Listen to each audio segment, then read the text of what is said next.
What if everything you thought you knew about your own identity, about how society defines you, was suddenly called into question, maybe by the very person you brought into the world? It's a profound thought, isn't it? Really makes you stop and think. It does. And today we're going to dive into exactly that kind of transformative experience, one that challenges some really deeply held assumptions. Yeah, this is a fascinating one. And actually, for this book, we're trying something a bit new. Discover a new, in-depth approach to book coverage with this extended summary. Right. So unlike our previous review, which was more of a focused analysis, this is going to be more comprehensive. Exactly. We'll trace the intellectual roots, the key arguments, and the real-world impact of the subject. And we really hope you find this expanded format helpful. Let us know what you think, because your feedback will definitely help shape future content. Definitely. So today, we're diving into Thomas Chatterton Williams's acclaimed 2019 memoir and cultural criticism, Self-Portrait in Black and White, Unlearning Race. And just so you know, you are experiencing a unique two-host AI conversation powered by Google's NotebookLM, which allows us to create these deeper, more dynamic book summaries. Okay, let's unpack this. Our mission today is really to explore the book's core journey. It's about how one man's incredibly personal experience forced him to critically re-examine and ultimately challenge these rigid racial classifications we often take for granted. But, and this is important, without ever denying the persistent reality of racism in the world. It's a very nuanced argument. It really is. It's a powerful story that kind of forces us, the readers, to look inward at our own inherited labels, too. Absolutely. Yeah. So where does Williams start? His background is key here. Right. He grew up in what his memoir describes as a loving, erudite, and relatively privileged biracial household in New Jersey. And when you say erudite, you mean it, right? Like a very intellectual household. Totally. Bookshelves overflowing, lots of conversations about history, philosophy, the complexities of American society. It provides this really rich foundation for his later reflections. And his parents, fascinating combination. His father was a black academic, a scholar who'd lived through the segregated South. Imagine the experience and wisdom there. Right. And his mother was white from the West, bringing her own cultural perspective. So that blend, that heritage, must have created a really unique crucible for how he first understood race and himself. It did. And what's really compelling is how distinct and powerful each parent's influence was. Tell us about that. Well, his father, shaped by navigating segregated America, really pushed education, self-reliance, intellectual rigor. He gave Williams this deep sense of racial pride, understanding the strength in black identity, but also a crucial caution, about the enduring realities of racism in the U.S. So empowerment, but also pragmatism. Exactly. Empowerment mixed with this clear-eyed awareness of the barriers. And then his white mother, she provided this nurturing, supportive presence. Okay. She connected him to broader American culture, but in ways that weren't like antagonistic to his father's heritage. It was more about weaving these threads together. Creating a balance, it sounds like. Yeah, a genuinely balanced and intellectually stimulating environment for him growing up. And here's something really foundational to Williams's early identity, and it really runs through the whole book. Okay. Like many Americans with black heritage, he deeply internalized the one-drop rule. Ah, right, that pervasive idea. Yeah, this unspoken but incredibly powerful cultural understanding that even, a single drop of black ancestry defined you as black. And for him, that wasn't just theoretical. Not at all. He says it shaped his self-perception, how he saw his place in the world, the expectations he had for himself from a young age. It was this powerful, almost inescapable framework. And if you zoom out, his upbringing wasn't just his personal story. It kind of mirrors the bigger picture in the U.S., doesn't it? How so? Well, it's like a microcosm of the ongoing racial reckoning, the constant debates over identity, especially as the world gets more connected. Yeah. His family bridging different racial, different regional experiences, it reflects those broader societal tensions about what it means to be American, what it means to be black in America. So his personal journey sets the stage intellectually for challenging those very classifications later on. Exactly. It shows he was grappling with these deep-seated cultural ideas right from the start. Okay, so let's fast forward a bit. Williams makes this really life-changing decision. The move. Yeah. He marries a white French woman and they relocate to Paris, France. Wow. Big shift. Huge, not just geographically, but culturally. It moved him out of that intensely racialized American context. A decision about love and a new life, but one that maybe unknowingly set the stage for this massive personal and intellectual shift. Totally. And that French context is key, isn't it? It really is. Yeah. It's worth highlighting the contrast. France has a fundamentally different approach to race and identity compared to America's historical fixation on classification. How is it different? Well, generally, while it has its own issues, French society leans more towards a universalist Republican ideal. They often avoid explicit racial categorization in public life. Okay. So this move immediately put Williams and his future family kind of outside the strict American racial framework. But he still carried his American understanding with him. Oh, absolutely. Despite being in Paris, surrounded by this different cultural vibe, his own identity was still deeply anchored in U.S. history and experience. He carried that context, that inherited understanding of race. It sets up this fascinating internal tension. And then comes the moment, the curveball. Birth of his daughter. Exactly. The truly pivotal moment, the birth of his first child, Marlo. And you picture the anticipation, the joy, and then the surprise. Because of her appearance. Right.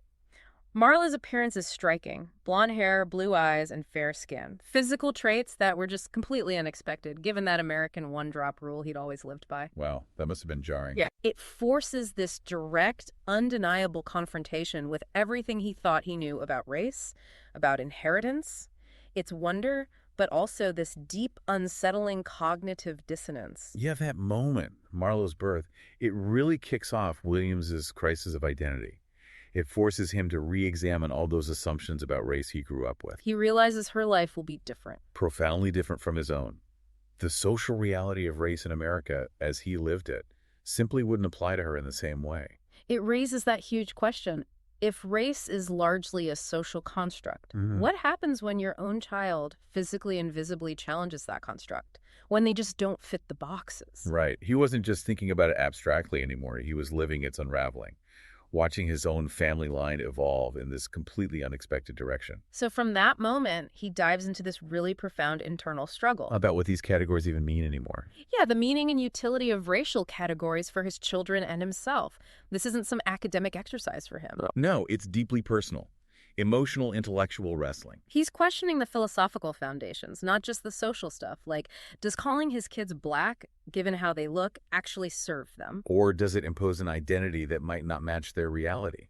Does it limit their freedom to define themselves? Exactly. It's this struggle to reconcile those inherited frameworks with the undeniable, tangible reality of his daughter. And this grappling connects to so much history, doesn't it? He brings that in. He does. He reflects quite a bit on the history of passing, on mixed race identity in America. He recalls family stories, broader cultural narratives. And he's really open about the emotional complexity, right?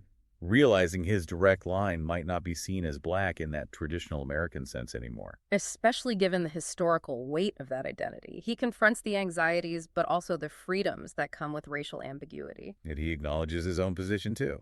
His background allows him this particular lens.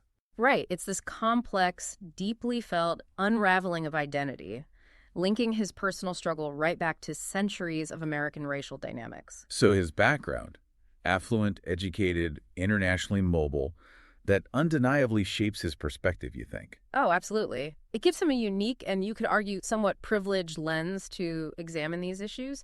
A certain remove, maybe. A different vantage point to critique constructs others might just experience as inescapable reality. It does. And to his credit, he's very careful about that in the memoir. Williams is clear. He notes the singularity of his experience. He's not suggesting it's broadly generalizable. Okay, that's important. Yeah, he gets that his position, highly educated, biracial man living in Paris, offers a unique view, not a universal one. But he uses that specific experience. Not to say everyone should do this. Exactly. Not that. But to advocate for maybe a more flexible, individualized approach to race and identity, he champions the right to self-definition. The need to kind of continually remake oneself outside inherited boundaries. Precisely. His insight, I think, is that while collective racial identity has been absolutely vital as a shield against oppression, it can also become a kind of cage for the individual if we're not careful. The very tools for liberation can, maybe paradoxically, limit personal freedom if they aren't re-examined. So it's not a call for color blindness. Definitely not. It's a call for personal agency within a world that is deeply racialized. That distinction gets missed a lot, I think. Yeah, and it's crucial to emphasize that. He explicitly avoids advocating for colorblindness or ignoring racial injustice. His work isn't dismissing the impact of racism at all. No, far from it. His focus is more on confronting the limitations of the racial categories themselves, seeing them as these constructs that can be confining, sometimes even irrelevant to an individual's experience when they overwrite self-perception. He gets that ignoring race won't make racism vanish. Right. But he questions if these rigid inherited categories are always the most empowering way to frame individual identity. Makes sense. Quick pause. And just a quick note here. For those of you seeking even more in-depth exploration and maybe some unique perspectives on books like this, you can find Mindful Moments. That's our YouTube channel offering AI book analysis, summaries, and critiques really aimed at inspiring reflection and rational thought. Good point. Okay, so connecting this back to the book's big picture. The overarching themes are really compelling. Yeah. What stands out most to you? Well, obviously race and identity, highlighting not just that race is socially constructed, but the near impossibility of fixed categories capturing the complexity of lived experience, especially in multiracial families like his. True. And then there's family and inheritance. Right, how racial identity gets passed down, how it transforms, and sometimes, as Williams explores, how it's deliberately reframed across generations. It's a profound look at legacy. And finally, that quest for freedom and self-definition. Yeah. And he's not just talking abstract liberty, he's specifically arguing for freedom from these inherited, often rigid racial taxonomies. Questioning if society's need to categorize should override an individual's right to write their own identity story. Even if it complicates things. Yeah. Even if it makes people uncomfortable because they prefer clear lines. It's a challenge. The book definitely got noticed. Oh, yeah. Lots of attention. And for good reason. It got critical acclaim, starred reviews from Kirkus, ended up on prominent best-of lists. Praised for the insights, but also the writing, right? The personal vulnerability. Absolutely. Critics really highlighted its intellectual bravery in tackling such a sensitive topic from that unique personal angle. But like anything that pushes boundaries. It sparks controversy. Right. The memoir kicked off significant debate precisely because it challenged conventional racial thinking in America. Some critics question, the practicality of his vision for a kind of post-racial self. Is that individualized approach really feasible in a society still dealing with deep systemic racism? Where collective identity is still such a vital tool for resistance and community. Exactly. Which just shows how intellectually demanding the book is. It really pushes readers to reconsider some deeply held beliefs about race, identity, belonging. It's not a comfortable read necessarily. No, but a thought-provoking one. So Thomas Chatterton Williams's self-portrait in black and white really takes us on this deeply personal journey that challenges the very foundations of how we understand race. Through that unexpected appearance of his own child, he forces us, the readers, to confront these inherited labels. And to consider the possibility of a more fluid, self-defined identity. Yeah, while still acknowledging the historical and ongoing reality of racism. It's a powerful testament, I think, to the idea that sometimes the biggest intellectual shifts come from the most intimate personal experiences. Well said. It leaves you with a lot to think about. It really does. So here's a final thought for you listening. In a world that loves to categorize, what inherited labels might you carry? Not just about race, but about any aspect of yourself.